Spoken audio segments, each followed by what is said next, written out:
Bonjour à toutes et à tous. Bienvenue à la 23e session du Printemps de l'économie sur le thème de la mixité sociale et de la mixité scolaire. C'est un sujet éminemment important que nous avons ici aujourd'hui, et quoi de mieux pour débattre de cette thématique d'être dans une école. La France est régulièrement pointée du doigt sur les questions d'éducation. Le dernier rapport PISA, qui évalue le niveau scolaire des élèves et dont les résultats sont les plus médiatisés, classe la France 26e sur 70, ce qui en fait un pays avec une performance plutôt moyenne. Surtout, le rapport montre que la France est marquée par de très fortes inégalités sociales au sein de son système scolaire. Le milieu social d'origine d'un élève impacte sensiblement plus que dans d'autres pays sa réussite scolaire ou non. On observe ainsi des écarts importants en termes de résultats scolaires entre les élèves de milieux très favorisés et de milieux modestes. En dehors de ces écarts de niveau qui existent entre les élèves de différents milieux, la question de la mixité sociale au sein des écoles fait également débat. Dans un article du Monde en 2016, l'économiste Thomas Piketty interpellait le gouvernement en déclarant, je cite, que la ségrégation sociale dans les collèges atteignait des sommets inacceptables. Ainsi, dans les collèges socialement les plus huppés, il n'existait quasiment aucun élève défavorisé, alors qu'à l'autre extrême, certains collèges comptaient plus de 60% d'élèves défavorisés. La mise en place de l'éducation prioritaire, la concurrence également entre le privé et le public, ou encore l'assouplissement de la carte scolaire jouerait contre la mixité sociale. La ségrégation conduit ainsi à une concentration de populations en difficulté et entretient l'entre-soi et empêche la cohésion sociale. Pour nous aider à mieux comprendre ce sujet, nous avons l'honneur d'accueillir trois experts. Monsieur Julien Grenet, bonjour. Vous êtes directeur adjoint de l'Institut des politiques publiques et professeur associé à l'École d'économie de Paris. Vous êtes diplômé entre autres de l'École normale supérieure, de l'INSAE et de Sciences Po Paris. Et vous soutenez en 2008 à l'EHESS votre thèse « Démocratisation scolaire, politique éducative et inégalité, une évaluation économique » sous la direction de Thomas Piketty. Vos recherches portent sur l'école et les politiques publiques en la matière. Vous vous intéressez notamment à la politique de sectorisation et leurs conséquences. Monsieur Marco Berti, bonjour. Docteur en sociologie, vous êtes depuis 2014 directeur de l'Observatoire sociologique du changement, centre de recherche de Sciences Po Paris et du CNRS. Au sein de cet institut, vos travaux les plus récents portent sur les classes sociales et les inégalités urbaines et scolaires abordées sous l'angle de la ségrégation. En 2016, vous écrivez un chapitre intitulé « Inégalités urbaines, faire émerger la mixité » dans un ouvrage collectif « Que faire contre les inégalités ?» 30 experts s'engagent et qui proposent des idées concrètes de lutte contre les inégalités pour les candidats à l'élection présidentielle. La même année, vous publiez avec monsieur Edmond Pretzel « La ségrégation urbaine à la découverte » dans le but de mieux faire comprendre ce phénomène et leurs conséquences. Arnaud Rigueur, bonjour. Vous êtes chargé de cours à l'École d'économie de Paris, diplômé de l'École normale supérieure, de l'ENSAE et de Sciences Po Paris. Vous avez soutenu votre thèse « Inégalité scolaire, ségrégation et effet de pair » effectuée sous la direction d'Éric Morin en 2016. Vos travaux portent également sur la mixité scolaire et sociale, mais également sur le rôle du numérique dans la lutte contre les inégalités dans l'enseignement supérieur. Ancien administrateur de l'INSEE, vous êtes le cofondateur et le directeur technique de Didask, entreprise spécialisée dans l'utilisation du numérique pour favoriser l'innovation pédagogique. Et donc évidemment, si vous avez des remarques ou des questions pendant la conférence, n'hésitez pas à tweeter au hashtag Préco17. Les participants pourront y répondre par la suite. Je laisse désormais la parole à nos modérateurs, monsieur Jean-Marc Vittori, éditorialiste aux Échos. Merci, bonjour à tous. Je dois vous confier avoir d'abord un problème. J'ai en effet un principe. J'ai signé une pétition où je m'engageais à ne pas animer des débats qui n'étaient pas mixtes sur une dimension assez visible à cette table. Et j'ai été un peu contraint de surmonter ce principe, mais je tenais à le rappeler. Mixité scolaire, mixité sociale, c'est une question qui est à mes yeux absolument majeure. Je suis un journaliste économique, mais j'en suis parvenu à la conclusion que l'école était devenue la première faiblesse économique de ce pays. Et l'une des raisons majeures pour laquelle l'école est devenue une faiblesse économique, c'est justement pour ces raisons de mixité sociale, scolaire. C'est en plus un domaine sur lequel les chercheurs, les économistes, les sociologues ont beaucoup travaillé depuis 10 ou 20 ans. Je crois qu'il y a eu un vrai saut, il y a eu des travaux qui sont tout à fait passionnants, qui ont permis de découvrir des inégalités, des discriminations qu'on n'avait pas forcément en tête, donc entre établissements, au sein des établissements. Et donc vous allez avoir un éventail de ces travaux par certains des chercheurs les les mieux qualifiés, les plus connus en France sur ces questions.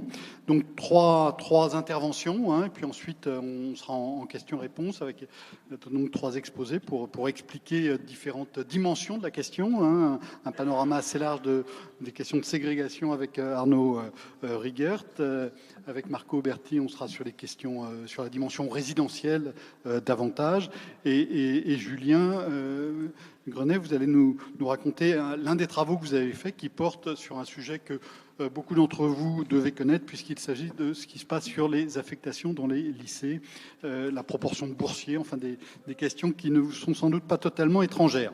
Je vais donner la parole tout de suite à Arnaud en lui demandant de commencer par une question, c'est pourquoi c'est important de se poser cette question? Pourquoi, après tout, on pourrait se dire qu'une école discriminante pourrait être une école plus efficace? Pourquoi, là, en économie, il faut se poser cette question de la discrimination et pourquoi il est sans doute important de lutter contre et de voir ce qu'on peut faire, ce que vous allez nous raconter les uns et les autres? Bonjour, je parle un peu fort. Alors, effectivement, c'est une question que, en fait, presque bizarrement, on nous pose souvent, c'est pourquoi on s'intéresse aux questions de mixité. Alors, on a bien senti au cours des dernières années que c'est devenu un sujet qui occupe beaucoup d'esprits.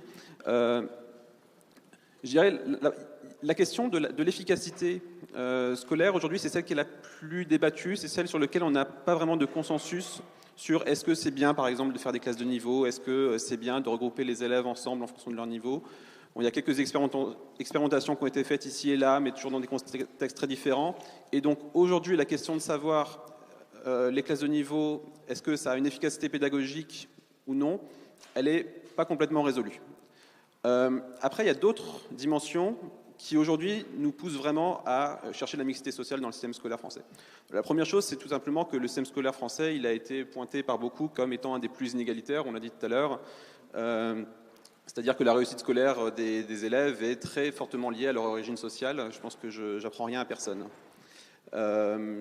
Et en fait, parmi toutes les raisons qui font qu'on observe ces inégalités aujourd'hui, c'est simplement parce que, en fonction de l'origine sociale, les élèves ont une expérience de l'école qui est très différente. Donc sur beaucoup de dimensions, ce n'est pas les mêmes moyens. Les lycées de Seine-Saint-Denis n'ont pas les mêmes moyens que les lycées du centre de Paris. Et une de ces dimensions-là, c'est aussi l'entourage dans lequel ils sont. C'est le fait d'avoir autour d'eux des élèves qui ont des trajectoires de réussite, de savoir que dans notre collège, dans notre lycée, on a des élèves qui ont fait des études prestigieuses, des études longues, ou en tout cas qui ont abouti à des carrières réussies dans tous les domaines possibles. Et donc cette question de l'environnement dans lequel on fait ces études, aujourd'hui, c'est quelque chose d'essentiel et qui est très inégalement réparti, en fait. Donc il y a un problème de répartition de cette ressource qu'est l'environnement scolaire dans lequel on évolue. Et puis, alors, l'autre facteur qui fait qu'on s'intéresse beaucoup à cette question, c'est simplement le fait que l'école, c'est aussi un lieu où on apprend la citoyenneté. C'est pas simplement pour apprendre les maths, le français, la bio. C'est là qu'on rencontre des gens, c'est là qu'on s'habitue au fait d'avoir autour de nous un certain type d'environnement. Et donc, quand on grandit dans un environnement très isolé, où on a autour de nous que des personnes qui nous ressemblent, ça nous prépare beaucoup moins bien à la citoyenneté que si on était dans un environnement plus divers. Donc, je dirais, c'est ça aujourd'hui les questions qui font qu'on s'intéresse à la mixité. Alors, moi, je suis ici pour parler d'un rapport qu'on a écrit avec Santi Rilly pour le Conseil national d'évaluation du système scolaire, qui est, je dirais, le premier rapport exhaustif qui s'attache à mesurer à quel point le système scolaire aujourd'hui est ségrégé d'un point de vue social et scolaire.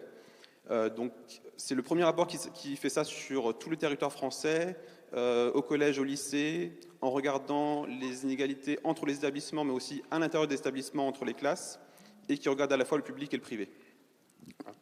Alors, pour commencer, je vais essayer de définir rapidement ce qu'on appelle la mixité. Donc, intuitivement, c'est assez simple. C'est simplement l'idée que quand on vient de groupes sociaux différents, les groupes sociaux pouvant être en fonction de la profession des parents, par exemple, des revenus des parents, du niveau scolaire, c'est aussi une forme de groupe social, on fréquente des environnements sociaux qui sont les mêmes. Ça, c'est la mixité. Et à l'inverse, la ségrégation, c'est le fait que quand on vient de groupes sociaux différents, nos environnements sociaux sont aussi très différents. Donc, ce qu'on appelle ségrégation, je tiens à faire aussi la distinction avec la définition plus historique de la ségrégation, qui est vraiment la politique d'État de ségréger. Moi, ce que j'appelle ségrégation, c'est plutôt quelque chose d'assez continu. C'est quelque chose qu'on mesure, on lui met un chiffre qui va entre 0% et 100%. Et donc, on peut parler de ségrégation sans qu'il y ait vraiment une politique qui dise les fils d'ouvriers vont dans ce lycée-là parce que c'est la politique de l'État, et les fils de cadre vont dans ce lycée-là parce que c'est la politique de l'État. C'est quelque chose qui peut être beaucoup plus mesuré et qui n'a pas forcément d'action politique derrière. Ça peut être simplement le résultat de phénomènes sociaux divers. Alors, pour vous présenter rapidement les résultats qui sortent de cette étude, ce qu'on a regardé, alors on s'est appuyé sur des données de l'éducation nationale, et l'éducation nationale, les données qu'ils obtiennent, c'est la profession des parents. C'est-à-dire qu'on n'a pas accès aux revenus des parents, on n'a pas accès aux diplômes des parents, en tout cas dans les données exhaustives qu'on obtient. Les données exhaustives, elles nous donnent simplement la profession des parents. Et à partir de ça, l'éducation nationale a fait une typologie entre ce qu'on appelle les CSP+, donc CSP c'est pour catégorie socio-professionnelle, et donc ce qu'on appelle les CSP+, de manière abrégée, c'est essentiellement donc les gens dont les élèves dont les parents sont cadres, qui viennent des professions intellectuelles supérieures, scientifiques, etc. Et les enseignants également. Donc aujourd'hui, cette catégorie-là, ça représente environ 22% des élèves au collège. Donc s'il y avait une mixité parfaite, ça voudrait dire que dans chaque établissement, dans chaque classe, on trouverait 22% d'élèves de CSP+. C'est ça que voudrait dire la mixité sociale. Or, quand on est soi-même un élève CSP+, dans sa classe, on va avoir plutôt en moyenne 34% d'élèves qui sont eux-mêmes CSP+. Alors que les autres, ceux qui ne sont pas CSP+, désolé, je dis beaucoup CSP+, mais c'est la difficulté de cette définition, donc les autres n'en ont que 18%. Donc, ce qu'on appelle l'indice de ségrégation, c'est la différence entre ces deux chiffres. 34% pour les uns, 18% pour les autres. Quand on fait la différence, ça fait 16 points. Donc ça, c'est notre indice de ségrégation qui fait 16%. Alors 16%, ça ne paraît pas énorme. En fait, quand on regarde les chiffres que je viens de vous donner, c'est assez important. 16%, en fait, il faut le comparer aux 22% dont je parlais tout à l'heure de CSP+. Donc ça veut dire qu'en gros, quand je suis un CSP+, je vais être dans un environnement qui est, entre guillemets, 2 fois plus favorisé, si on considère que c'est être favorisé d'être dans un environnement avec des CSP+, ce qui est là aussi discutable, que les autres. Donc c'est un chiffre qui est assez important, qui est assez stable au cours de la scolarité, il varie assez peu au collège et même au lycée. C'est une moyenne, donc à côté de ça, ça cache des inégalités sur lesquelles je reviendrai après, mais en fait qui ont été déjà présentées sur des endroits qui sont en fait des vrais ghettos, soit des ghettos de riches ou des ghettos de pauvres, hein, c'est-à-dire des endroits où on a des concentrations extrêmes de certaines catégories sociales. Et voilà, donc ça c'est pour la partie ségrégation sociale. L'autre dimension qu'on a regardée, c'est la ségrégation scolaire, c'est-à-dire à quel point les élèves qui obtiennent les meilleures notes, alors nous on a regardé les notes au brevet, parce que c'était un peu le point central de la scolarité sur la période qu'on observait, et c'était une des rares données qu'on pouvait obtenir, puisqu'on n'avait pas accès au bulletin de classe, etc. Donc là on regardait simplement les notes au brevet. Et donc le même indice dont je vous parlais tout à l'heure, il est un petit peu plus faible quand on regarde la ségrégation scolaire, c'est-à-dire qu'on est sur un indice qui est entre 7 et 9% au collège. C'est-à-dire l'écart entre le nombre de personnes qui sont parmi les meilleurs au brevet, donc quand je dis parmi les meilleurs, c'est le premier quart, il va être de 7 à 9% en fonction de si on est soi-même dans ce groupe ou non. Par contre, ce nombre-là, il augmente beaucoup quand on passe au lycée, notamment par le biais de la sélection entre les différentes voies du lycée, c'est-à-dire entre les voies générales, technologiques et professionnelles.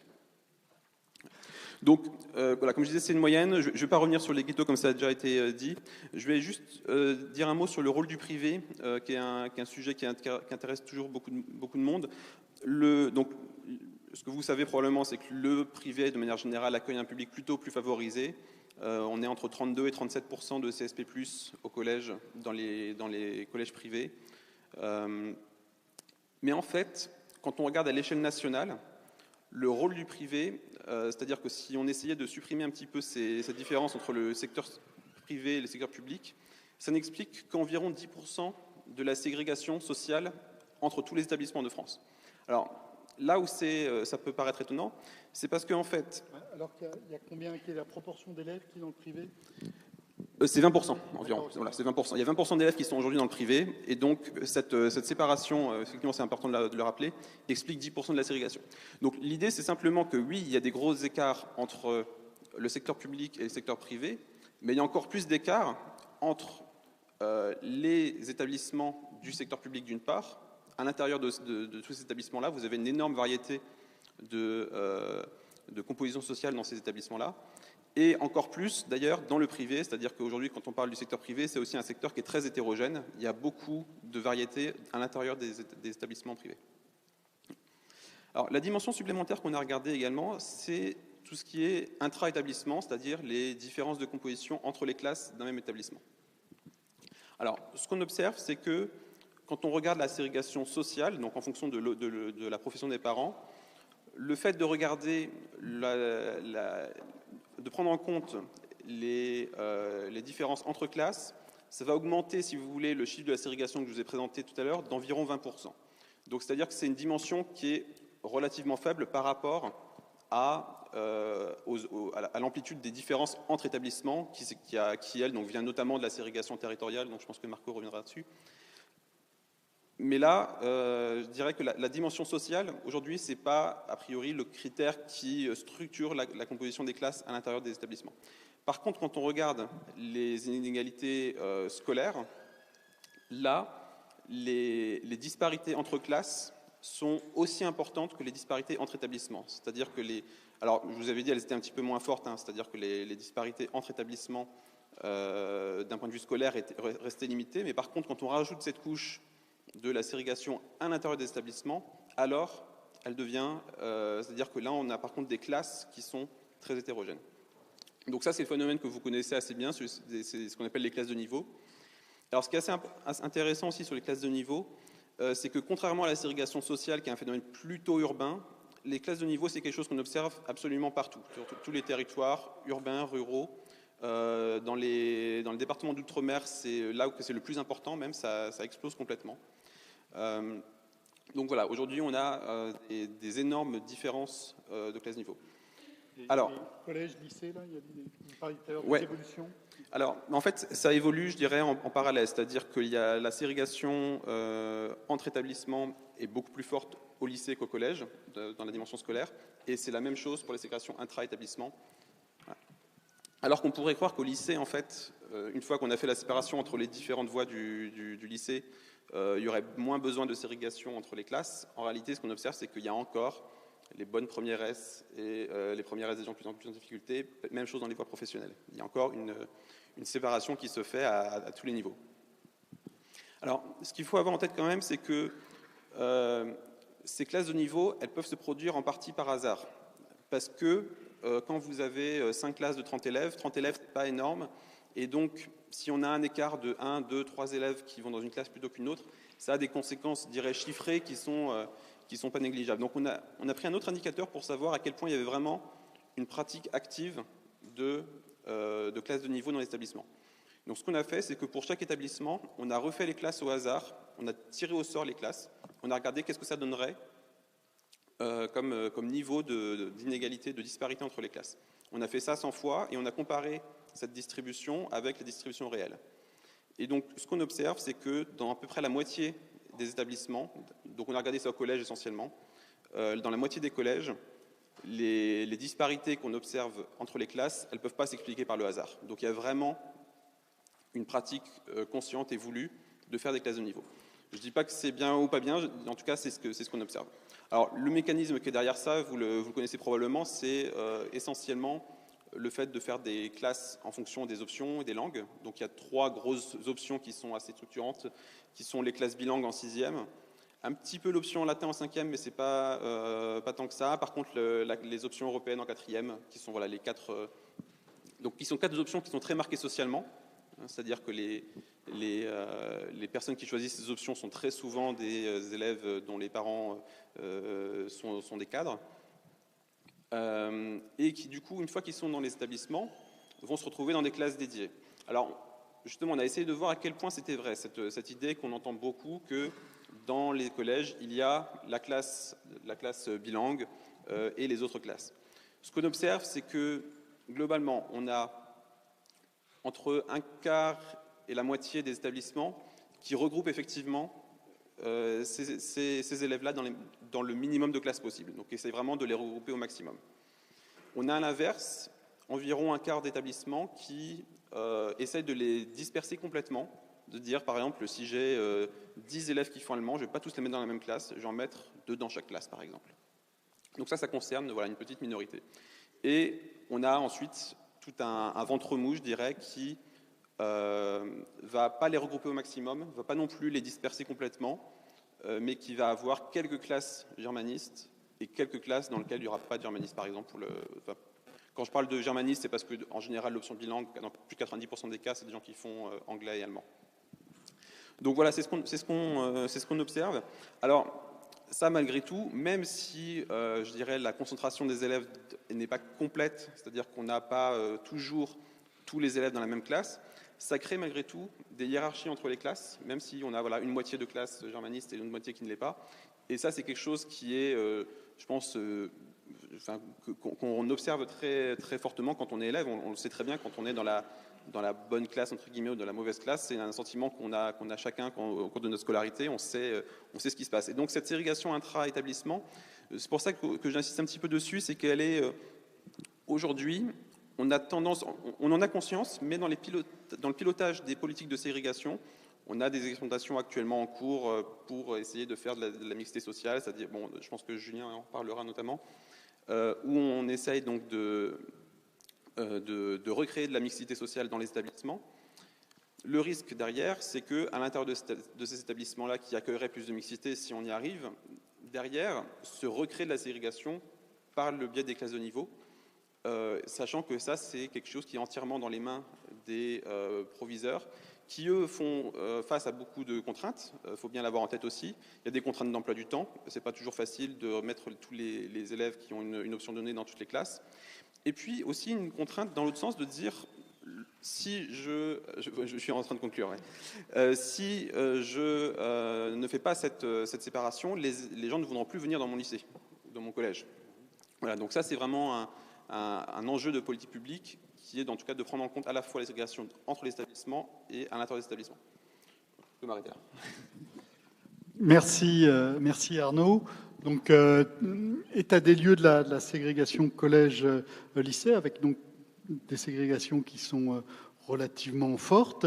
Une partie vient des pratiques qui se font à l'intérieur des établissements, c'est ce que vous venez d'expliquer. Une autre partie vient des choix des parents, avec notamment l'outil, le levier des options. Mais vous avez dit qu'il y a une partie importante qui vient d'ailleurs, et on va maintenant regarder peut-être une partie de cet ailleurs avec le fait que la ségrégation au sein du lycée, du collège, s'inscrit dans une ségrégation qui est beaucoup plus large. C'est qu'un lycée ou un collège, il n'est pas au milieu de nulle part, il est au milieu d'un quartier, il est au milieu d'une région qui est elle-même, qui est lui-même ou elle-même très marquée par des formes de ségrégation. Et donc, vous allez nous raconter le lien entre cette ségrégation spatiale et cette ségrégation scolaire. Merci, bonjour. En fait, il me semble que vous expliquez pourquoi, en étant sociologue urbain, je me suis intéressé à l'école. Ça dit déjà beaucoup de choses de l'importance de relier la ségrégation urbaine ou socio-résidentielle à la question de la ségrégation scolaire, puisqu'au départ, moi, je ne travaillais pas vraiment sur l'école. Et c'est en fait en faisant des enquêtes de terrain dans différents quartiers, dans les Hauts-de-Seine, en Seine-Saint-Denis pour l'essentiel, parfois dans Paris ou dans la banlieue plus lointaine, dans le Mantois-Val-de-Seine par exemple, que je me suis rendu compte à quel point, alors que mon objectif était de comprendre les modes de vie dans les quartiers, les relations entre les différents groupes, le rapport à l'espace public, la question scolaire était centrale, omniprésente, et peut-être la dimension la plus structurante dans la façon dont les habitants, les parents, les élèves organisaient leurs relations dans leur espace résidentiel. Donc ça dit quelque chose de l'importance de la question scolaire lorsqu'en étant plutôt urbain au départ, on est tiré vers l'espace scolaire. La deuxième chose évidente, Arnaud l'a un petit peu dit indirectement, c'est d'autant plus vrai dans le cas français que l'affectation des élèves dans les établissements publics renvoie au lieu de résidence des parents, ce qui est moins fort et moins net dans d'autres pays européens, on pourra peut-être y revenir, ou dans d'autres grandes villes. Et donc, bien évidemment, ce lien étroit, il est presque mécanique, direct, entre la ségrégation socio-résidentielle et la ségrégation scolaire, au moins pour la question des établissements publics, puisque, comme vous le savez, le privé échappe à cette contrainte. Alors, je vais comme on a un temps très limité, j'ai fait le choix de m'appuyer sur 3 diapositives. Donc, au départ, vous verrez une carte qui renvoie à une recherche en cours qui rejoint des éléments qu'Arnaud a présentés, qui consistent, si vous voulez, à essayer de comprendre des effets de contexte. Alors, quand je dis des effets de contexte, ce n'est pas simplement des effets liés à l'environnement scolaire, mais aussi des effets liés au quartier, selon le sexe de l'élève, puisque ça, c'est une dimension sur laquelle je voudrais insister aussi. On fait comme si les garçons et les filles, au collège et au lycée, étaient sensibles de la même manière à la ségrégation urbaine et scolaire. Or, quand on regarde les choses de près et qu'on tient compte non seulement du sexe de l'élève, mais de son milieu social et du type d'établissement dans lequel il est scolarisé et du type de quartier dans lequel il vit, on s'aperçoit que les effets sont relativement différenciés et que précisément sur cette question de la ségrégation, il est intéressant de faire cette distinction. Alors, hop, je passe à ça. Je ne sais pas, ça. Où ça? Ici?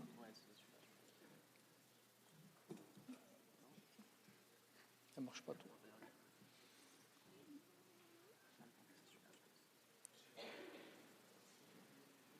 Voilà, c'est bon. Ok.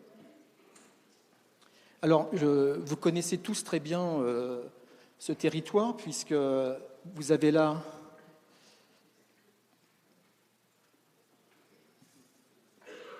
bon, ça ne marche pas très bien, mais c'est pas grave. Donc j'ai la main. Donc vous reconnaissez ici Paris intramuros, la Seine-Saint-Denis, les Hauts-de-Seine et le Val-de-Marne. Donc vous situez parfaitement dans cet espace urbain. Et c'est une carte qui permet de dire beaucoup de choses en fait. Je vous dis, donc on a raisonné sur des critères qui se rapprochent de ce que Arnaud a présenté.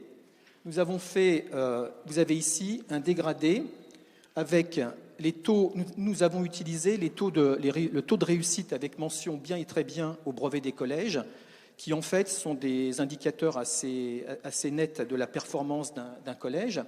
Et donc vous avez en rouge, marron pâle et bleu, ici les établissements qui sous-performent en termes de mention bien et très bien au brevet des collèges, c'est-à-dire qu'ils sont autour de 5, 6, 7, 8% à l'échelle du collège d'élèves qui obtiennent la mention bien ou très bien au brevet des collèges.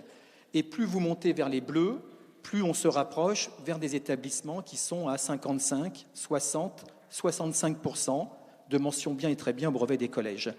Donc vous avez globalement ici, en rouge, des territoires dans lesquels on est vraiment très très bas en taux de réussite avec ces 2 meilleures mentions au brevet des collèges, et dans les espaces bleus, les espaces dans lesquels on est plutôt à 50-60% de réussite au brevet des collèges avec les meilleures mentions. Et puis nous avons regardé, localisé chaque collège en fonction de son profil. Les triangles, ce sont les collèges très populaires, les ronds, les collèges moyens mélangés, et les carrés, les collèges à forte présence d'élèves de catégorie supérieure. Et donc, bon, ça ne marche pas non plus, si. Oui, je l'ai mis, ouais. Oui, je l'ai mis, mais ça ne marche pas. Donc, je reviens là. Mais ça ne marche pas non plus là.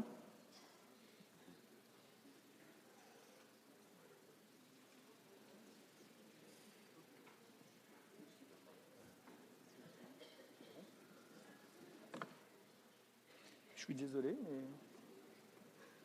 Bon, bah, je vais...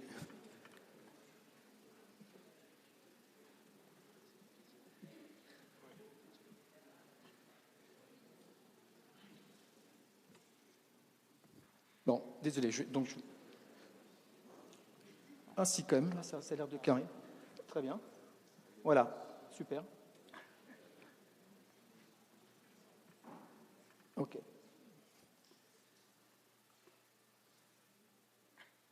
Voilà, donc ce qui est intéressant, c'est que vous remarquez, si vous regardez cette carte, c'est que vous remarquez quelque chose qui peut être évident, mais vous verrez que lorsqu'on passe au collège privé, le constat change assez nettement. Il n'y a pas de carré rouge. Ça veut dire que lorsqu'on s'intéresse au collège public et que ce collège public concentre beaucoup d'élèves supérieurs, il est nécessairement dans les bleus, c'est-à-dire dans les collèges qui se performent. C'est-à-dire qu'il y a, ce qui encore une fois ne va pas être le cas aussi net dans le privé, dans le public, lorsqu'un collège concentre beaucoup d'élèves issus de catégories supérieures, il est au-dessus de 50-60% de mention bien et très bien au brevet des collèges. Donc, et on le voit très bien sur cette carte à travers la représentation. Ce que l'on constate aussi, c'est qu'il y a seulement quelques triangles bleus. Donc les triangles bleus, ça veut dire qu'il y a malgré tout des collèges très populaires qui atteignent des taux de réussite avec les 2 meilleures mentions équivalents aux collèges qui recrutent surtout des classes supérieures. Ils sont peu nombreux. Vous voyez, il y en a 4, dont 3 dans Paris, et 6 bleu clair répartis un peu partout. Donc il y a quelques collèges qui, malgré un profil social plutôt défavorisé, atteignent des taux de réussite équivalents aux collèges les plus favorisés. Enfin, c'est ça et ce qu'on disait tout à l'heure, avec des implications sur la question de la sectorisation, vous voyez la forte homogénéité de la Seine-Saint-Denis, uniquement du rouge, beaucoup de triangles. Alors pourquoi c'est intéressant de cartographier?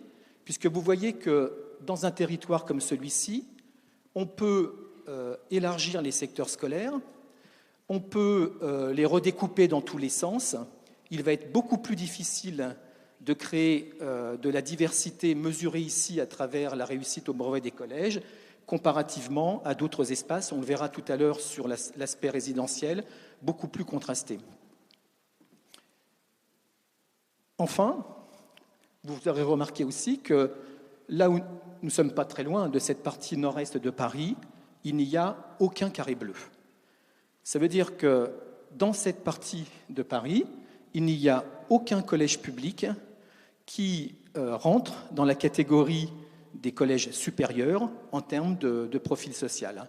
Et vous verrez que ça dit quelque chose aussi à la fois de l'évitement, de la durabilité des effets de stigmatisation ou de déclassement de certains secteurs, y compris dans Paris et intramuros, par rapport à d'autres espaces en termes d'attractivité scolaire. Enfin, et c'est peut-être intéressant pour les élèves de terminale aussi, ce qu'on engage maintenant, ce qu'on a repéré, c'est des cas de figure. Ici, par exemple, à la limite du 14e et du 15e, à Clamart, Antony, Crémain-Bicêtre, où il y a dans un espace très circonscrit une forte hétérogénéité de situations. Typiquement, vous avez ici 3 collèges publics très populaires, un qui est très très haut dans les taux de réussite avec mention bien et très bien au brevet des collèges, un plutôt moyen et un plutôt dans le bas en termes de réussite avec mention. Donc la question urbaine et scolaire intéressante, c'est pourquoi dans un espace urbain comme celui-ci, avec une proximité très marquée, avec des établissements qui les 3 sont très populaires, l'un est très très haut dans la réussite avec les mentions bien et très bien, l'un au milieu et l'autre plutôt dans le bas. Et même chose par exemple sur Clamart. Et donc ce qu'on engage maintenant avec des doctorants, enfin des étudiants de master et de doctorants de Sciences Po, c'est des enquêtes ethnographiques pour comprendre quels sont les autres éléments liés au projet d'établissement, à l'engagement des enseignants, à des types de gestion, à des dynamiques locales, scolaires, périscolaires, qui expliquent ces différences. Enfin, quand on passe au collège privé, vous voyez que la situation change quand même radicalement. Vous voyez qu'il y a beaucoup plus de carrés rouges, alors qu'il n'y en avait aucun parmi les collèges publics. Et qu'est-ce que nous montrent ces carrés rouges? Ce sont en fait les collèges privés qui récupèrent les enfants des classes supérieures, qui ne sont plus en mesure de suivre la compétition scolaire ou l'exigence scolaire dans les établissements publics.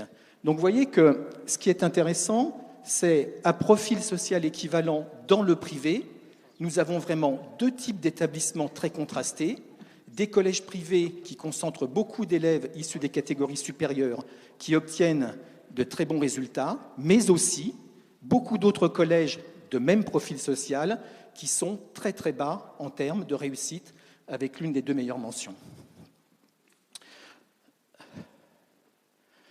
Vous avez remarqué aussi, bien évidemment, la forte concentration dans Paris.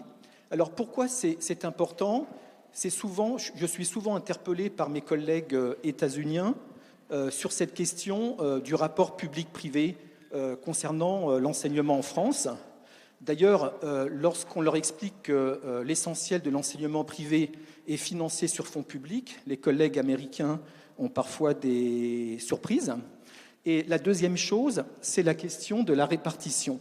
Regardez par exemple, en Seine-Saint-Denis, un pôle de concentration ici de beaucoup d'établissements privés. Quelle commune on trouve ici? Le Raincy. Donc vous voyez que, et ce qui est intéressant, quand on élargit cette question de quelles sont les logiques de localisation des établissements privés dans la métropole parisienne, on s'aperçoit souvent, et je pourrais vous citer 3 communes des Hauts-de-Seine, 4 communes des Yvelines, 3 communes de la Seine-Saint-Denis, etc., qui concentrent à la fois les collèges publics, enfin les établissements scolaires publics les plus attractifs, mais également les établissements privés. Et d'autres communes, certaines de 90 000 ou 100 000 habitants, qui n'ont aucun établissement privé. Excusez-moi Marc, je n'ai pas bien compris. Le Raincy, quelle est la particularité du Raincy? C'est à la fois d'être une sorte d'enclave socio-résidentielle tout près de Clichy-sous-Bois, pour le dire simplement, et d'autres communes beaucoup plus populaires, d'avoir des collèges et un lycée très attractifs, beaucoup plus sélectifs que d'autres, et en même temps de concentrer beaucoup d'établissements privés. Donc c'est cette question aussi du coût par la mobilité pour des élèves de Seine-Saint-Denis, s'ils souhaitent faire le choix du privé. On s'aperçoit que, y compris dans ce recours-là, il y a une inégalité qui passe par l'accessibilité et la proximité de ces établissements. Et enfin, oui, je voyais bien qu'il y a seulement quelques triangles et aucun bleu. Et ça, c'est intéressant par rapport aux idées reçues sur le privé et le public. Ça veut dire qu'il y a quand même quelques cas du côté du public où, malgré des profils très défavorisés, des collèges restent dans la catégorie supérieure en termes de réussite avec la mention bien et très bien. Ce n'est pas le cas dans le privé. C'est-à-dire que lorsque le profil est très défavorisé, on n'a pas d'exemple sur la période considérée, 2006-2012, de collèges qui se retrouvent dans le haut de la réussite.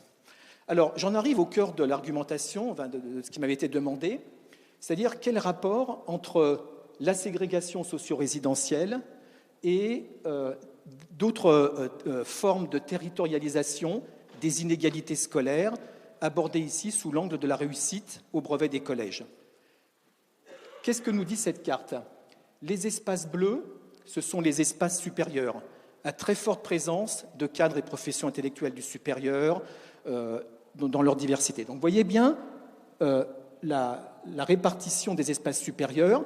Les espaces rouges ou marron pâle sont des espaces populaires et les espaces vert foncé, vert clair sont des espaces moyens mélangés. Et vous voyez que simplement en regardant, en mettant vis-à-vis ces deux cartes, vous voyez à quel point on pourrait les superposer. Alors vous me direz, c'est pas très surprenant, pour la raison que j'ai indiquée au début, c'est-à-dire dans la mesure où la sectorisation relie très fortement le lieu de résidence au lieu de scolarisation, on voit bien à quel point le reflet de la ségrégation urbaine se retrouve sur le plan des établissements. Mais enfin, malgré tout, je trouve que c'est frappant. Jusque dans le détail, ici, de Saint-Maur-des-Fossés, des extensions bleues que l'on retrouve ici, la quasi-parfaite correspondance entre le profil socio-professionnel des espaces et la hiérarchie socio-scolaire mesurée telle que je l'ai mesurée ici.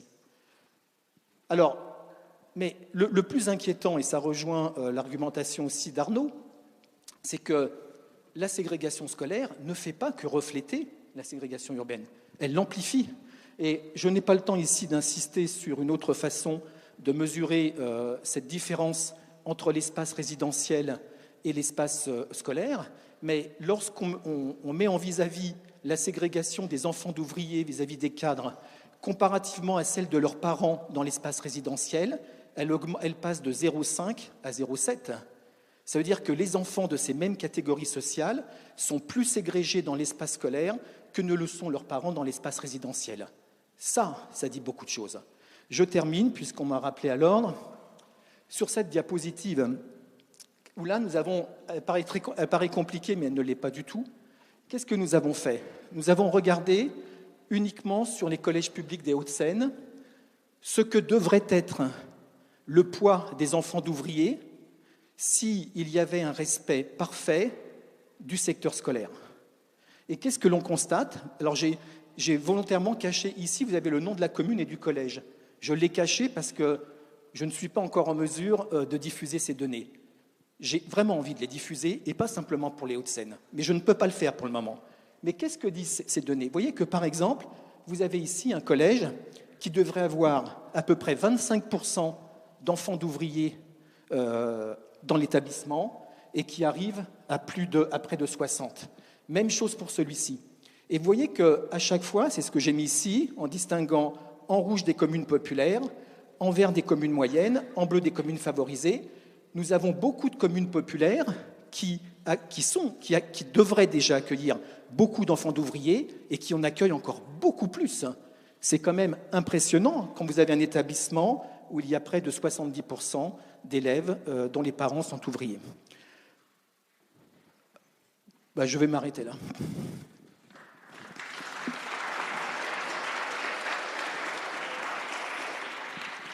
Merci Marco pour ces cartes tout à fait impressionnantes qui montrent donc le poids de la ségrégation résidentielle dans la ségrégation scolaire, mais avec même un effet amplificateur du système scolaire. Donc exposé large sur la ségrégation, focus sur la ségrégation résidentielle. Julien, donc, vous allez nous expliquer ce qu'on peut faire pour essayer de lutter contre ces effets de ségrégation, ou plutôt une expérience qui a été faite, et ce qu'on peut en retirer d'ores et déjà comme leçon et enseignement pour la suite.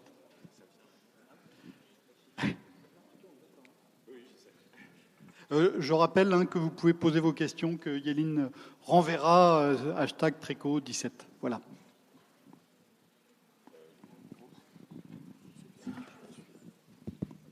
Merci beaucoup. Donc, je suis Julien Grenet. Donc, je travaille notamment sur les questions de mixité sociale et scolaire dans l'éducation nationale, mais avec deux approches. Une approche plutôt centrée sur les collèges. Et donc, c'est ce qui m'a occupé dernièrement avec la mise en place d'une expérimentation à Paris l'an prochain pour essayer de changer la manière dont on affecte les élèves dans les collèges dans certains arrondissements.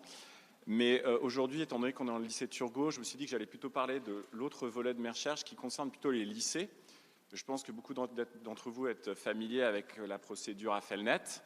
Et le lycée Turgot, évidemment, a beaucoup fait parler de lui à la rentrée en raison du fameux bug du fait que à la rentrée 2016, donc, il s'est retrouvé avec plus de 80% de boursiers, alors qu'en principe, la procédure Affelnet est censée produire de la mixité sociale. Donc, c'est un peu à partir de ce paradoxe que je souhaiterais commencer. Alors, j'ai des cartes, des slides, mais il va falloir qu'elles s'affichent. Je ne sais pas exactement comment ça a miraculeusement fonctionné pour toi.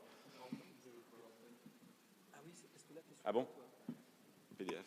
Ah d'accord, PDF. Ça va être un peu embêtant. Bon, alors je vais le faire à l'oral, mais tu penses? Vas-y. Oui, alors, donc ce qu'a bien expliqué Marcos, c'est que la ségrégation à l'école, elle est largement déterminée par ce qu'on observe en termes de ségrégation urbaine. En fonction de leur milieu social, les ménages ne vivent pas dans les mêmes communes et il y a une forte concentration urbaine. D'une certaine manière, ça pourrait conduire à un certain pessimisme sur qu'est-ce qu'on peut faire. D'une certaine manière, s'il y a autant de ségrégation résidentielle, on va, à moins d'envoyer les élèves à des kilomètres de chez eux, est-ce qu'on peut vraiment faire progresser la mixité? Merci beaucoup. Alors, ce que j'aimerais essayer de montrer aujourd'hui, c'est qu'on a des outils aujourd'hui qui permettent, dans évidemment certaines limites, d'agir sur la mixité sociale et scolaire dans les établissements scolaires. Et l'idée générale, c'est de relâcher le lien entre l'adresse et l'établissement. Donc de s'éloigner du modèle traditionnel qui est que j'habite une adresse, je n'ai accès qu'à un collège ou un lycée, mais d'essayer d'élargir un peu le champ des possibles. Alors, l'exemple qui permet de montrer cela, c'est la mise en place dans les années 2000 de la fameuse procédure Affelnet qui gère les affectations au lycée. Donc, cette procédure, en fait, elle est commune à toutes les académies de France. C'est le même logiciel qui est utilisé partout, mais il produit des effets très différents. Et une des raisons, c'est que les barèmes ne sont pas du tout les mêmes. Je me suis intéressé dans le cadre de mes travaux à ce qui se passe en Île-de-France. Il y a 3 académies, Paris, Créteil, Versailles. Toutes utilisent Affelnet pour affecter les élèves. Mais on observe des résultats très différents et ça tient en grande partie à la manière dont on fixe le barème d'Affelnet. Comme vous savez, à Paris, on utilise beaucoup le critère des notes de 3e, le bonus boursier, le bonus district. Dans les autres académies, on prend par exemple très peu en compte les notes. Qu'est-ce que ça change au final sur le profil des lycées ? Donc, ce que je vais essayer de montrer ici, c'est avec la mise en place d'Affelnet, au milieu des années 2000, quelles ont été les transformations observées dans les lycées en termes de mixité sociale et de mixité scolaire. Donc, la mixité sociale, elle se mesure en fonction de la catégorie sociale des parents, de leur profession, c'est-à-dire est-ce qu'on observe que les lycées sont plus divers socialement qu'ils ne l'étaient ou à l'inverse qu'ils sont devenus plus ségrégés. Et en termes de mixité scolaire, est-ce que les lycées concentrent de plus en plus des élèves de niveau comparable ou est-ce qu'ils accueillent des élèves très hétérogènes du point de vue de leurs résultats? Alors peut-être pour dire en 2 mots en quoi les modèles utilisés pour Affelnet se distinguent en Île-de-France, on peut distinguer essentiellement deux modèles. Il y a d'un côté Créteil et Versailles où essentiellement ça marche comme de la carte scolaire au collège. On a très peu de choix. On a le choix on a un choix qui se limite de 1 à 4 lycées dans chaque secteur. On peut faire 4 vœux au maximum. Et comment est-ce qu'on est classé, comment les priorités des élèves sont calculées? Eh bien, elles dépendent principalement de la proximité géographique. Donc, avantage à ceux qui sont plus près de l'établissement. Et il y a quelques petits bonus de dérogation, dont un bonus boursier, mais qui a en pratique très peu d'effet. Alors, Paris, c'est un modèle vraiment très différent. C'est un modèle de choix très large. Donc, comme vous le savez, on a 4 grands districts, nord, est, sud, ouest, et les parents peuvent faire jusqu'à 8 vœux. Dans chaque district, on a plus de 10 lycées, et le district le plus grand, c'est celui dans lequel on est aujourd'hui, le district Est, qui a une vingtaine de lycées d'enseignement général et technologique. L'autre spécificité, outre la taille des secteurs, c'est le fait que les priorités des élèves, donc la manière dont ils sont classés par les lycées, dépend essentiellement de 2 paramètres, donc 3 paramètres. Le fait de faire des vœux dans le district d'abord, ce qui limite en fait la possibilité de demander un vœu d'un lycée dans un autre district. Et ensuite, 2 critères essentiels, les notes de 3e, qui sont notées entre 0 et 600 points, donc on donne priorité à ceux qui ont les meilleures notes de 3e pour leurs vœux. Et le dernier critère, ce qui a fait beaucoup parler de lui, le bonus boursier qui donne 300 points. Lorsqu'on est boursier sur critères sociaux, c'est-à-dire à peu près 20% des élèves qui vont entrer au lycée général et technologique. Ce qui n'a pas été tout de suite remarqué quand on a mis en place ce barème, c'est qu'en pratique, les boursiers sont quasiment sûrs d'avoir leur premier vœu. Alors ça ne se voit pas comme ça, parce que le bonus boursier, ça vaut 300 points, les notes, ça vaut d'entre 0 et 600, mais en fait, les notes, ça varie pour l'essentiel entre 400 et 500 points pour la plupart des élèves. Donc le bonus boursier, il pèse très lourd. Et ça a des conséquences, évidemment. Donc, ça a eu des conséquences sur la composition sociale et scolaire des établissements, ces deux critères de priorité. Donc, ça, c'est la carte des 4 districts d'affectation. Je pense que ceux d'entre vous qui avaient participé à la procédure Affelnet, vous vous souvenez que donc, on a ces 4 districts, le district Est étant nettement plus grand que les autres. Il accueille à lui seul 40% des élèves, alors que ce n'est qu'un district sur 4. Alors, qu'est-ce qu'on a essayé de regarder? Comment évoluer la mixité sociale et comment évoluer la mixité scolaire dans les lycées de Paris, de Créteil, de Versailles, avec la mise en place d'Affelnet. Le premier renseignement de l'étude, c'est que la mixité sociale, contrairement à une idée reçue, une idée reçue pendant longtemps, maintenant ça commence à être connu, la mixité sociale dans les lycées généraux et technologiques publics à Paris, elle est aujourd'hui plus grande qu'à Créteil et Versailles. Donc ça, c'est le résultat direct de la mise en place du bonus boursier, qui a permis de favoriser une mixité plus grande dans les lycées technologiques, généraux et technologiques de la capitale. En revanche, la mixité scolaire, elle est beaucoup plus importante à Créteil et Versailles. C'est-à-dire que les lycées parisiens sont très hiérarchisés en fonction du niveau. Et évidemment, ça renvoie au fait qu'on prend en compte les notes de 3e à Paris pour classer les élèves. Donc, qu'est-ce qu'on observe graphiquement dans le long terme, si on suit l'évolution de la ségrégation sociale dans les lycées des 3 académies? À Créteil, cette ségrégation, donc en retenant un des indices de ségrégation qui sont classiquement utilisés, on observe qu'elle est très stable. Ça n'a pas tellement bougé depuis 2002. Donc, mon étude s'arrête en 2012, mais sur ces 10 années, la ségrégation dans les lycées généraux et technologiques de Créteil n'a pas beaucoup bougé. Versailles, pareil, ça n'a pas tellement bougé. Par contre, Paris, alors que la ségrégation était plus élevée au début des années 2000, on observe une chute à partir de 2007 et qui s'amplifie en 2008 et les années suivantes de la ségrégation. Et ça, c'est à mettre en relation avec 2 évolutions. D'abord, il y a l'assouplissement de la carte scolaire. Avant même la mise en place de la fenêtre, on a commencé à donner une priorité plus importante aux boursiers dans leur demande de dérogation. Et puis, dans un deuxième temps, la mise en place du bonus boursier qui a été augmenté. Avant, ça valait 200 points, c'est passé à 300 points. Et puis, le bonus, les élèves boursiers ont commencé à prendre conscience de la valeur du bonus lui-même. Donc, on de plus en plus demandé des lycées différents des lycées qui demandaient d'habitude. Et donc, on observe cette inversion, en fait, au cours de la décennie 2000, de la hiérarchie en termes de ségrégation des 3 académies. Alors, si on regarde un peu plus près, qu'on essaie de voir comment les lycées ont un peu changé à Paris en fonction de leur niveau au bac, on va dire. La courbe bleue tout en haut, c'est le quart, les 25% des lycées qui avaient les moins bons résultats au bac. Donc ces lycées avaient 25% de boursiers au milieu des années 2000. À l'inverse, les lycées les plus sélectifs, les plus cotés, ceux du quart supérieur, ne comptaient que très peu d'élèves boursiers, 5% en moyenne. Donc ces lycées, c'est typiquement Charlemagne, Condorcet, etc. À partir de la mise en place de la fenêtre, on observe vraiment qu'il y a une convergence, c'est-à-dire la proportion de boursiers dans ces différents établissements s'est rapprochée du niveau moyen qui est autour de 20%. Donc, à partir de ce graphique, on se dit qu'il y a quand même eu quelque chose de bénéfique du point de vue de la mixité sociale avec la mise en place de ce bonus. C'est-à-dire que ça a quand même contribué à une plus grande mixité dans les lycées. Et si on compare à Versailles ou Créteil, rien de tel. La hiérarchie entre les lycées, la proportion de boursiers en fonction du niveau du lycée n'a absolument pas bougé, elle s'est même plutôt amplifiée. Donc c'est vraiment un phénomène typiquement parisien lié à cette politique très particulière. Alors évidemment, il y a un revers de la médaille dans le système parisien, c'est le fait que le poids des notes est extrêmement fort dans l'affectation. Et ça a des conséquences énormes en fait en termes de mixité scolaire. C'est-à-dire la mixité scolaire, est-ce qu'on a des élèves de niveaux différents dans les lycées?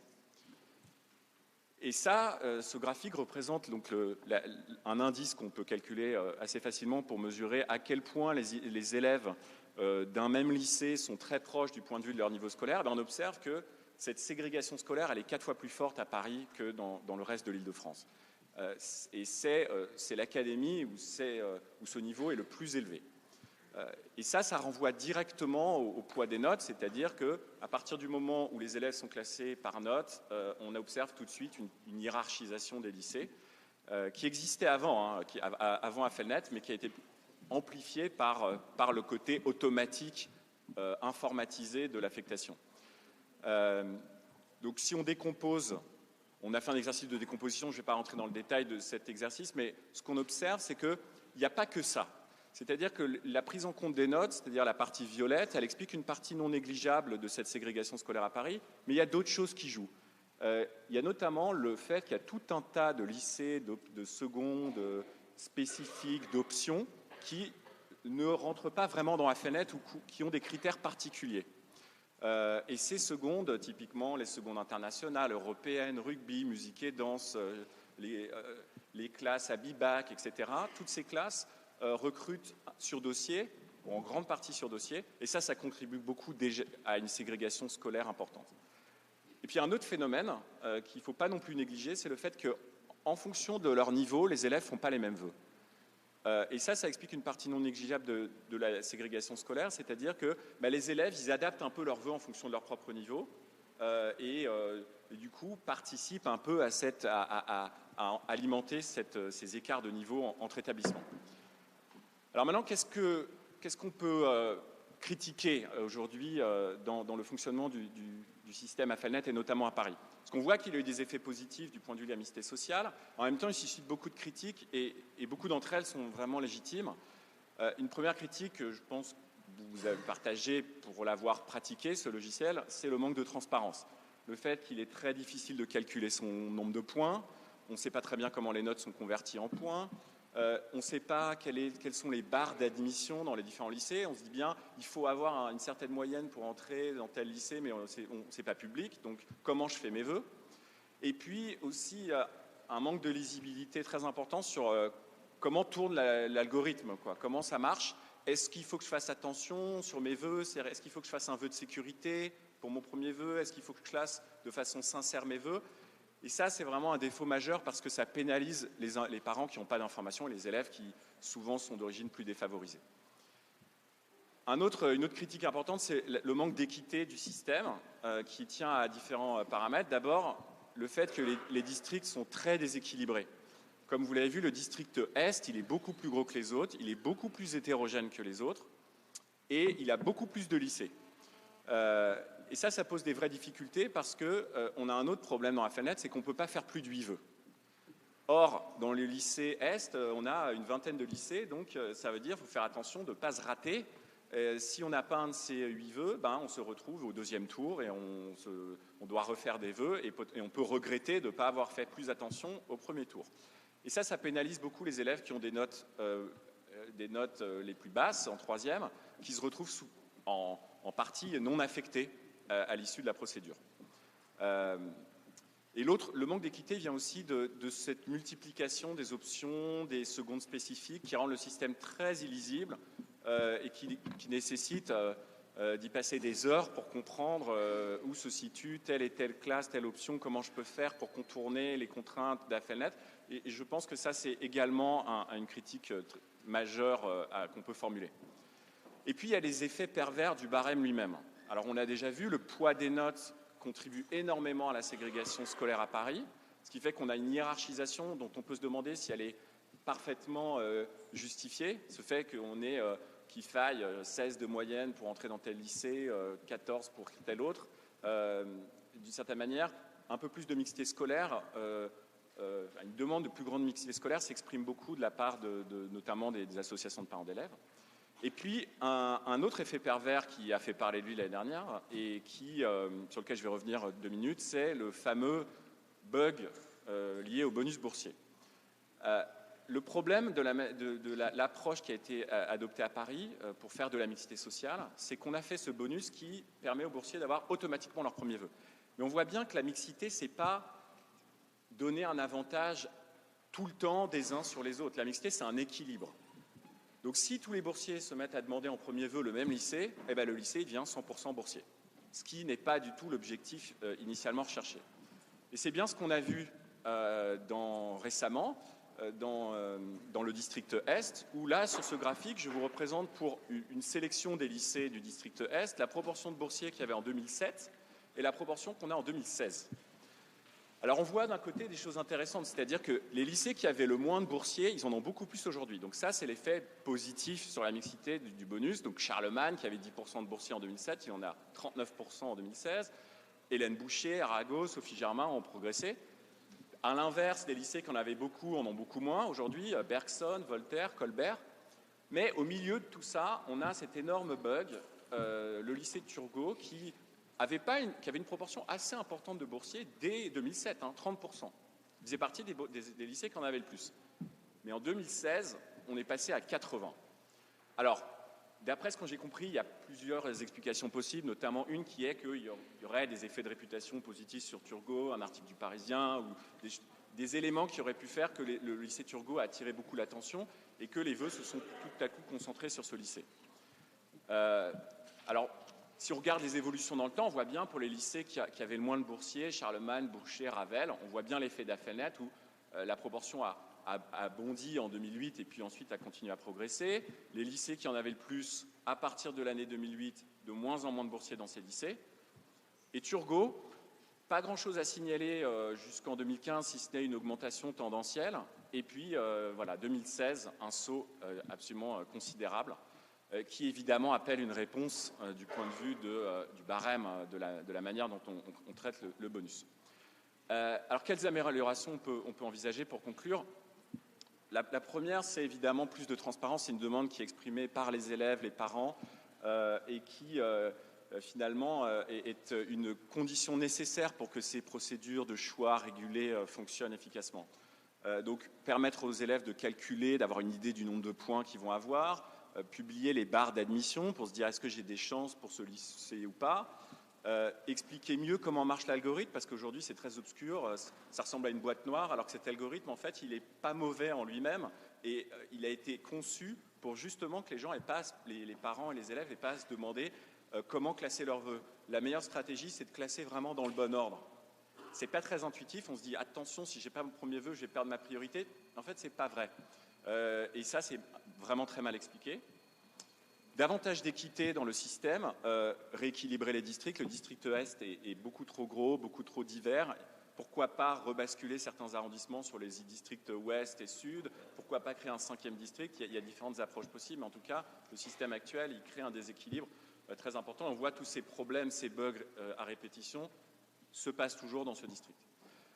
Réduire la place de toutes ces options spécifiques, les secondes qui rendent le système très dur à lire, et puis permettre aux parents et aux élèves de classer autant de vœux qu'ils le veulent dans leur district. Pourquoi limiter à 8 ? Ça paraît peu justifié. Et comment corriger, pour finir, les effets pervers du barème ? Il y a une première question, c'est comment faire en sorte que les notes pèsent moins. Ça pose des vraies difficultés, parce que l'approche qui est utilisée dans d'autres pays, ça consiste à mettre un petit peu d'aléa. C'est-à-dire, oui, les notes comptent, mais on va mettre un bruit dedans. C'est pas forcément toujours très bien accepté, et ça pose la question de la confiance qu'on a dans le tirage au sort. L'autre effet pervers qui peut être plus facilement corrigé, c'est l'effet du bonus boursier. On peut parfaitement mettre un plafond qui fait qu'une fois qu'on a dépassé une proportion de boursiers dans un lycée qui va à l'encontre de l'objectif de mixité, le bonus cesse de s'appliquer. Et c'est, d'après ce que je comprends, l'approche qui va être mise en place dès l'année prochaine pour que des bugs type Turgot ne se reproduisent plus. Donc pour conclure, la procédure Affelnet, je crois, illustre bien les limites et les bénéfices qu'on peut attendre de ce type de procédure. Les limites, c'est que, évidemment, la ségrégation, elle dépend de beaucoup de choses, de la ségrégation résidentielle, de l'orientation, le secteur privé, le fait que, en fonction de leur milieu social et des notes des élèves, on ne fait pas les mêmes vœux. Mais dans ces limites, il y a quand même une marge de manœuvre. Et ces procédures, à condition d'être bien pensées et surtout d'être transparentes, elles permettent d'agir directement sur ce qui est quand même le point noir du système éducatif français, à savoir ces inégalités sociales entre établissements qui existent aussi bien au lycée qu'au collège. Je vous remercie.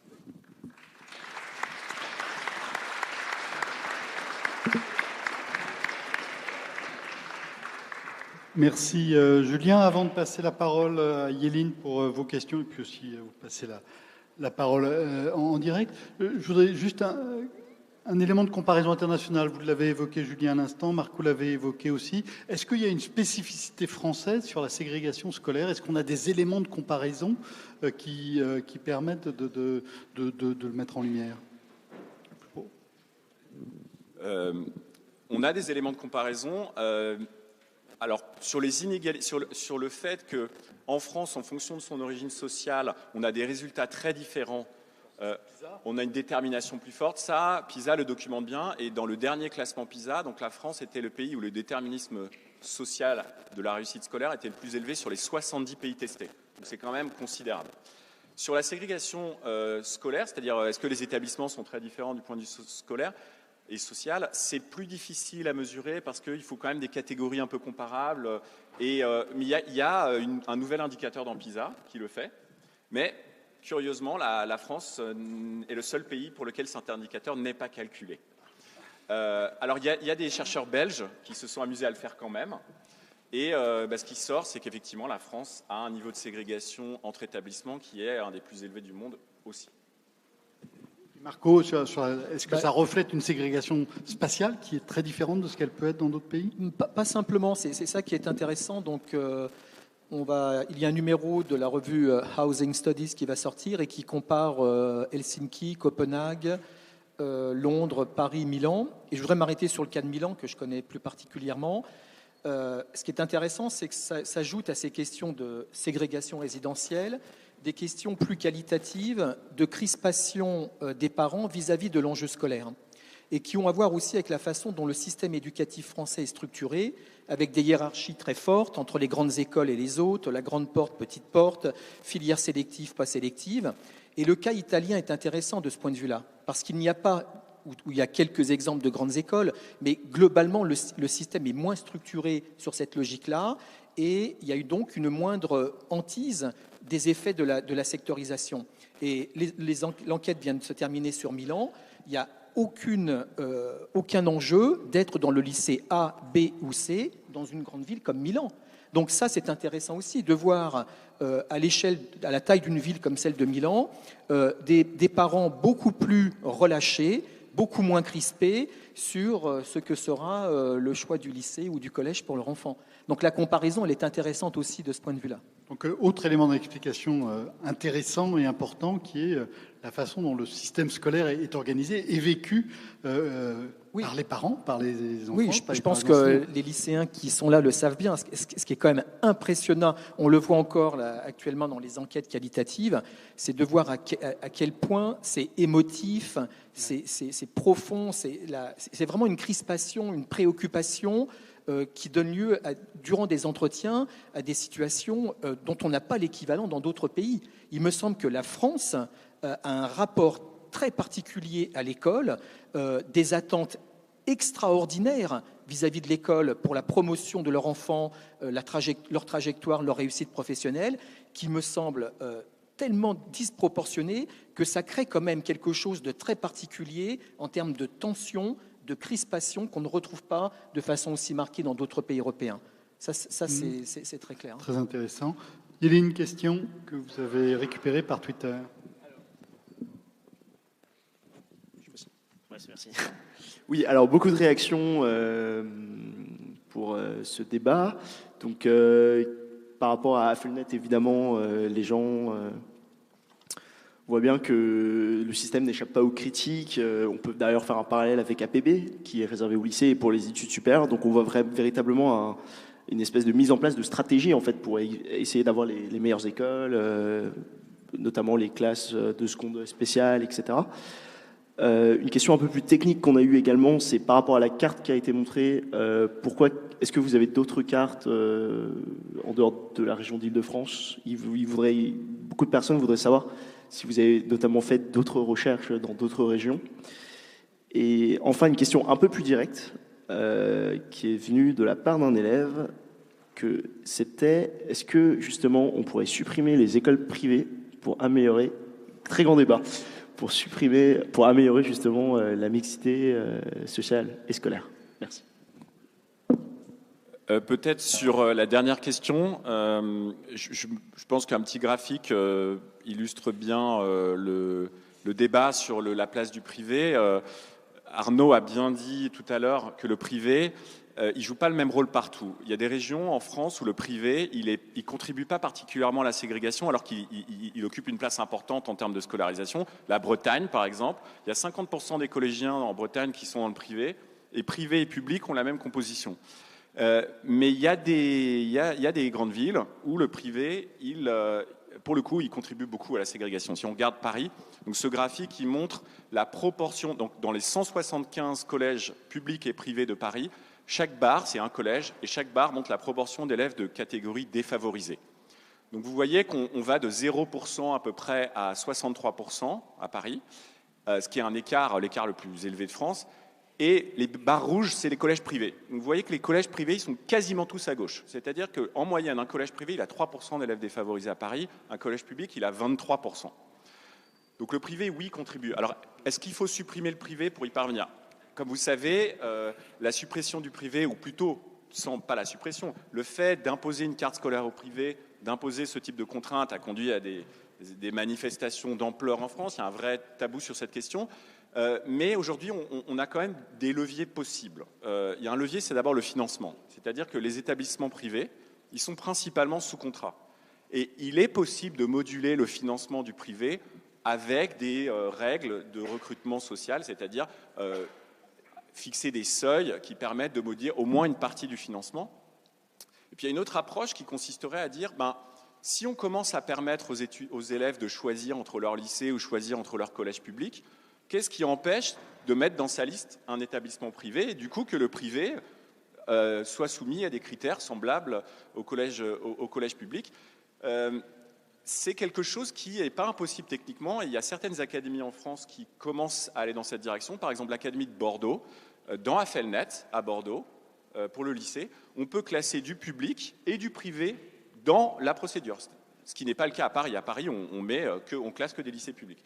Donc c'est une autre piste pour essayer d'intégrer davantage ces deux types de secteurs, parce qu'on sait que c'est une source majeure de ségrégation dans l'enseignement secondaire en France, évidemment. Marco, sur ce qui se passe ailleurs qu'en Île-de-France? On a essentiellement travaillé sur la métropole parisienne. Donc là, on a fait un test sur Marseille en reproduisant des cartes assez proches de celles que je vous ai montrées. Et on retrouve à peu près les mêmes mécanismes, les mêmes tendances. Donc, vous savez aussi que d'ailleurs Marseille est très contrastée de ce point de vue-là entre les quartiers nord et d'autres quartiers. Et on trouve ce même lien entre des hiérarchies socio-scolaires et des dynamiques résidentielles. Peut-être un point sur ce que dit... sur ce qui a été dit sur le privé, parce qu'il me semble qu'il y a un enjeu aussi, alors qui choque toujours. Je sais par exemple que lorsque j'ai été auditionné au Sénat, ça a été très très mal reçu, mais sur cette question privé-public, il me semble qu'il y a quand même un enjeu aussi de répartition territoriale des établissements privés, comme ça se voyait très bien sur la carte, et qu'on pourrait très bien associer. Moi, je serais un peu plus radical que toi, et je pense à ce qui a été fait dans l'État de Floride, en particulier dans la ville de Miami, aux États-Unis, où ce qui a été décidé, alors c'est pas du tout dans la conception française de la discrimination positive, mais ça vaut le coup d'y penser quand même, ça a été de donner des chèques, un voucher, un chèque aux familles pour leur donner la possibilité de scolariser l'enfant dans un établissement privé, sous conditions de ressources, essentiellement dans des quartiers afro-américains ou hispaniques de Miami. Et les évaluations montrent que ça a été plutôt efficace en termes de trajectoire scolaire des élèves concernés. Et donc, dans les contraintes ou les obligations, on pourrait très bien évidemment avoir une obligation de sectorisation ou essayer d'impliquer les établissements privés dans la sectorisation, mais pourquoi pas appuyer par d'autres formes de soutien qui nécessitent parfois une mobilité, mais aussi d'autres choses, qui serait une aide directe aux familles les plus défavorisées qui pourraient faire ce choix du privé. Donc, je ne sais pas si c'est le bon choix. Simplement, je veux dire que ça existe dans d'autres pays et que ça participe d'une volonté de déségrégation de certains établissements. Arnaud, sur ce qui se passe ailleurs qu'en Île-de-France, en France? Ouais, alors j'ai pas des cartes, des super cartes comme celles que Marco a présentées. Par contre, ce qu'on a fait, c'est essayer de regarder l'indice de ségrégation que je vous ai présenté, de ségrégation sociale, de voir ce qui deviendrait, donc l'indice de ségrégation entre établissements, de voir ce qu'il deviendrait si on supprimait toutes les différences entre les collèges ou les lycées d'une même ville. Alors, c'est plus compliqué que ça en réalité le résidentiel, parce qu'il y a des collèges qui sont presque dans la ville d'à côté, etc. Nous, pour faire simple, on a simplement dit, imaginons que dans chaque ville, on remélange tous les élèves des différents collèges pour que chaque collège ait exactement la même composition. Et alors, ce qu'on voit, c'est que la partie qui est due aux communes, donc la partie résidentielle dans cette définition approximative, c'est en général un peu plus de la moitié, entre moitié et 3/4, selon les régions, de la ségrégation entre les établissements. Donc ça va dans le sens de ce que tu disais, c'est-à-dire une forte ségrégation résidentielle et qui est encore amplifiée dans les territoires, à l'intérieur des communes, Voilà. Et donc ça, dans l'article que je mentionnais, dans le rapport qu'on a fait pour le CNESCO, on a détaillé académie par académie. Donc là, il y a des informations à aller voir. C'est assez stable, hein, globalement, c'est-à-dire qu'on est toujours, on varie entre 50 et 70% de la ségrégation qui s'explique par cette ségrégation résidentielle.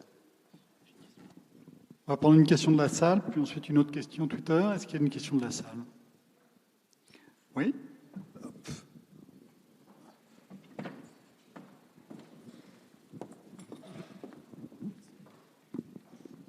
Oui, bonjour.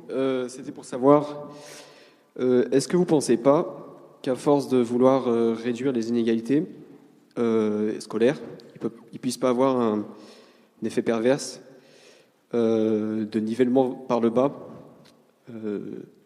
au niveau de l'éducation, comme on a pu le voir avec la massification scolaire, etc. Merci. Marco? Je veux bien prendre l'exemple puisque j'ai aussi beaucoup travaillé sur le conventionnement éducation prioritaire à Sciences Po. Donc j'avais fait une enquête sur 4 lycées, Clichy-sous-Bois, Bondy, Épinay-sur-Seine et Saint-Ouen. Et on est en train de mettre en place aussi un protocole de suivi pour saisir d'autres dimensions plus qualitatives de l'expérience de ces élèves une fois admis à Sciences Po. Moi, je me méfie toujours de cette peur du nivellement par le bas à partir du moment où on lutte contre les inégalités, puisque ce que l'on constate effectivement, c'est que, et ça a été dit par Arnaud, par Julien, il y a des effets de contexte qui renvoient à la socialisation, aux environnements dans lesquels grandissent les élèves, qui ont des effets durables. Mais on peut très bien... ce que ça veut dire, c'est qu'au moment où ces élèves-là entrent par une voie spécifique à Sciences Po, il est clair, je le dis clairement, qu'ils n'ont pas le même niveau que les élèves qui rentrent par le concours. Ça serait malhonnête de ma part de vous dire ça. Donc qu'est-ce qui se passe? Ils rament pas mal la première année, une bonne partie d'entre eux rament encore la deuxième année, et puis ça va mieux en troisième année, et il y a des effets de socialisation, d'émulation, etc. Et au bout du compte, ils s'en sortent plutôt bien, voire très bien, en fin de cursus. Donc, ce qu'il y a derrière ça, ça veut dire que plus on agit tôt, plus on évite les effets de sédimentation liés à l'homogénéité de certains contextes de scolarisation. Et c'est là où, je pense, on se rejoint sur l'intérêt que l'on donne à la mixité comme élément du contexte plus large de cohabitation entre les élèves, d'échange, d'interaction, d'ouverture des possibles, etc., etc. Et il est clair que plus on agit tard, plus cette sédimentation, cette consolidation des effets de contexte est difficile à corriger, mais elle est pas éternelle. Il y a des travaux américains qui ont été menés par un prix Nobel qui disent que l'investissement le plus rentable que puisse faire un pays, c'est lutter contre l'inégalité en s'attaquant aux plus défavorisés quand ils sont le plus jeunes possible, c'est-à-dire même quand ils ont 1 an, hein, juste pour donner un élément de réponse. Arnaud. Alors, je retournerai la question dans le sens, qu'est-ce qui justifie aujourd'hui le privilège dans lequel certains sont, c'est-à-dire qu'aujourd'hui être au lycée Louis-le-Grand et être au lycée Colbert ou au lycée Bergson que nous montrait tout à l'heure Julien, c'est pas la même scolarité. Et encore, j'ai pas pris les pires exemples, je me suis limité à Paris. Donc aujourd'hui, il y a un privilège qui existe, il n'est pas fondé ce privilège, donc pourquoi il devrait subsister? Autre question, monsieur?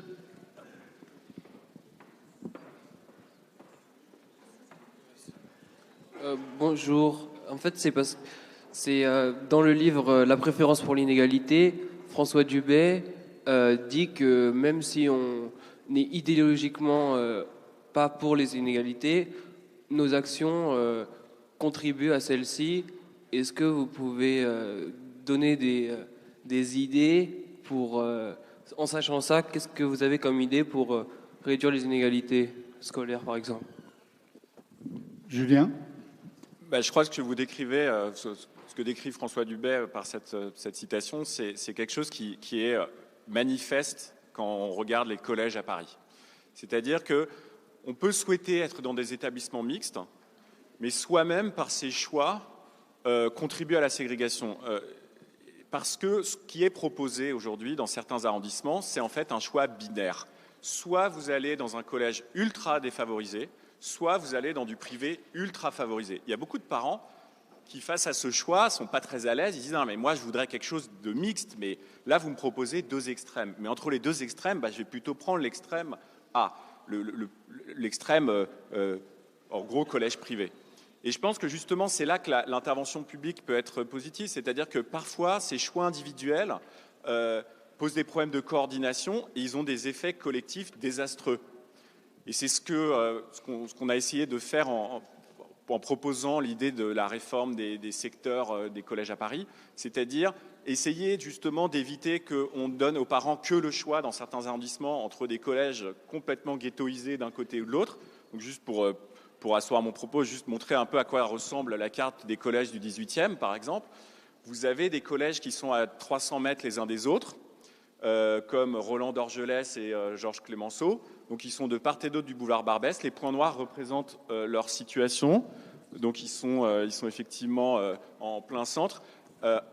D'Orgelès a 13% d'élèves défavorisés. Clemenceau, 57%. Ils sont à 300 mètres. C'est 2 collèges publics. Évidemment, quand les parents qui habitent dans le secteur de Georges Clemenceau, et on leur dit ça, certains parents de classe moyenne ou favorisés vont faire du choix du privé. Mais si on leur avait dit non, mais on va essayer de faire en sorte que les collèges du 18e reflètent fidèlement la composition du 18e, c'est-à-dire en gros 20-25% d'élèves défavorisés par collège, je pense que certains feraient le choix du retour vers le public. Donc je pense que c'est en ce sens-là qu'il y a une place pour l'intervention de la puissance publique pour dire on ne peut pas laisser simplement aux acteurs la décision de créer ces inégalités. Yéline, une question Twitter ? Oui.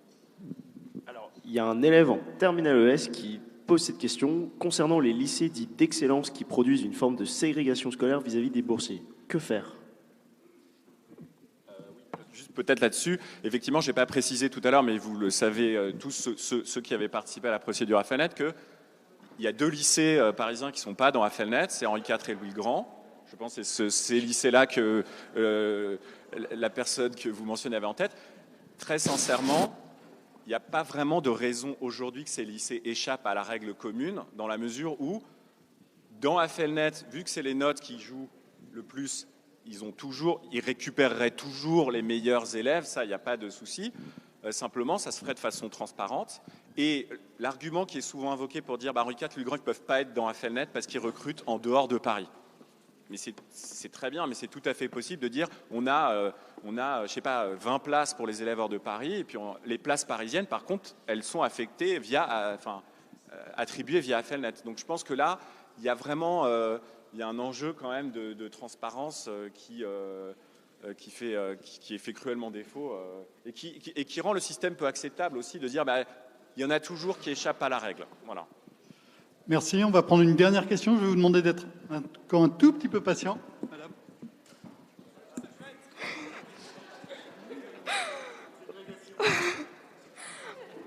Bonjour.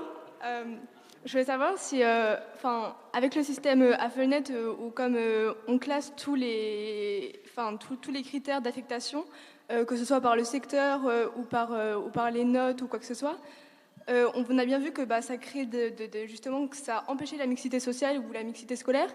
Est-ce que justement on a déjà envisagé, en gardant quand même un certain secteur, d'envoyer les élèves de façon aléatoire, totalement aléatoire, et est-ce que ça fonctionnerait, et voilà.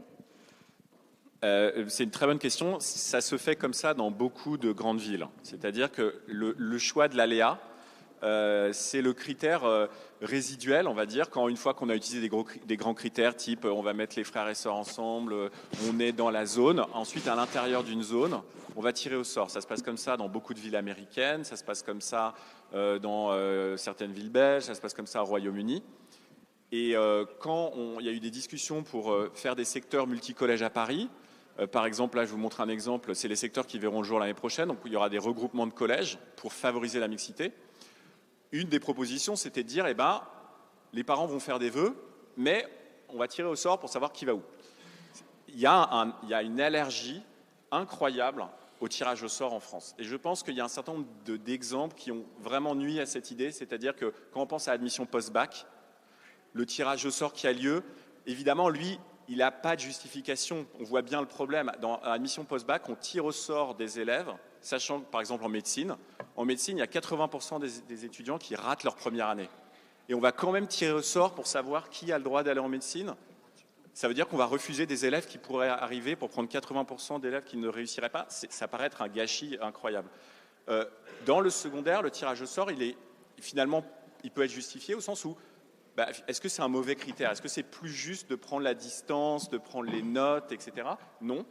Mais c'est vrai qu'en France, il y a un vrai souci. Et je pense que ça tient aussi en partie au soupçon qui peut peser sur le côté opaque de la procédure.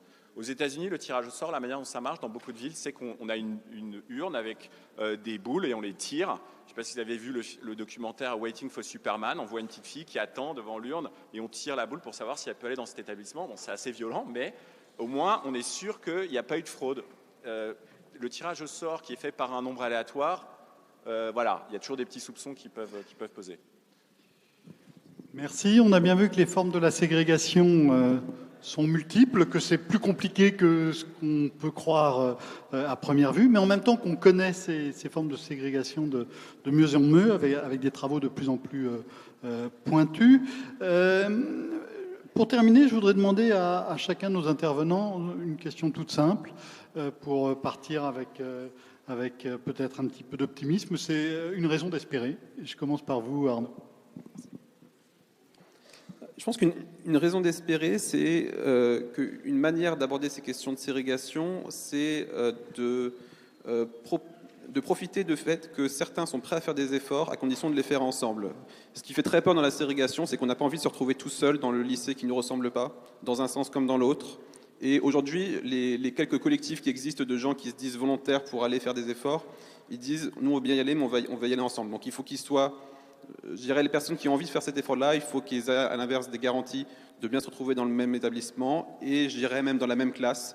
Alors évidemment, ça recrée des noyaux à l'intérieur des classes, mais c'est mieux que rien. Il faut essayer de bien calibrer cette manière d'organiser les établissements, les classes, pour que les gens soient prêts à faire cet effort.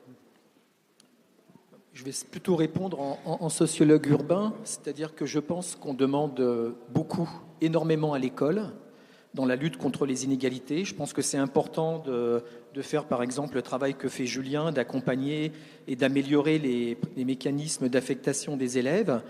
Mais il me semble tout aussi important d'insister sur la régulation de la ségrégation socio-résidentielle et d'agir en amont, en quelque sorte, de l'école et faire en sorte que les quartiers soient un peu plus mixtes et que, dans la mesure où la mobilité a un coût, on oublie souvent ça, c'est-à-dire que c'est pas simplement être capable de délocaliser des lieux de scolarisation, c'est que c'est un coût psychologique, c'est un coût financier, c'est un coût en temps. La mobilité, c'est pas aussi simple que ça. Et donc, sur le plan urbain, il me semble de ne jamais déconnecter les politiques urbaines du logement, de l'habitat, des politiques scolaires. Et là, je pense qu'on franchira un pas. Julien ? Alors, sur les raisons d'espérer, je pense que la première, c'est qu'il y a vraiment une prise de conscience aujourd'hui. C'est vraiment, depuis un an ou deux, c'est vrai que cette question est revenue beaucoup dans le débat. Donc, je pense qu'aujourd'hui, les esprits sont mûrs pour aborder de front cette question. Et notamment, ça a été un des bénéfices de PISA, de montrer à quel point notre école était inégalitaire. L'autre raison d'espérer, c'est que, enfin, le ministère de l'Éducation nationale s'est investi dans des expérimentations pour essayer de tester différents dispositifs et d'une façon qui ne soit pas comme l'approche traditionnelle de tout imposer par le haut, par des circulaires, de repartir des territoires pour expérimenter différentes choses. Ça, c'est très positif. Et puis, je rejoins tout à fait Arnaud sur le fait qu'il y a aussi, chez les parents, chez les élèves, un mouvement en faveur, pas partout évidemment, mais il y a des initiatives locales en faveur d'une plus grande mixité. Donc, si on prend le cas des 18e, par exemple, il y a des collectifs qui se mobilisent pour justement faire en sorte que les parents disent on reste ensemble. Après l'école élémentaire, on reste ensemble dans le collège. Et ça a changé vraiment, on le voit dans les données, la composition de certains collèges comme Outrio dans le 18e, qui était extrêmement défavorisé. Il est nettement moins aujourd'hui du fait de ces efforts de coordination. Ce qui se passe en haut est très important, ce qui peut nous tomber d'en haut est évidemment très important, mais ce que nous pouvons faire en bas est aussi essentiel. Ce n'est pas la logique top-down, c'est la logique bottom-up, et c'est quelque chose que je crois qui peut, changer profondément notre pays, bien au-delà des questions d'éducation. Je pense que vous pouvez maintenant remercier le panel.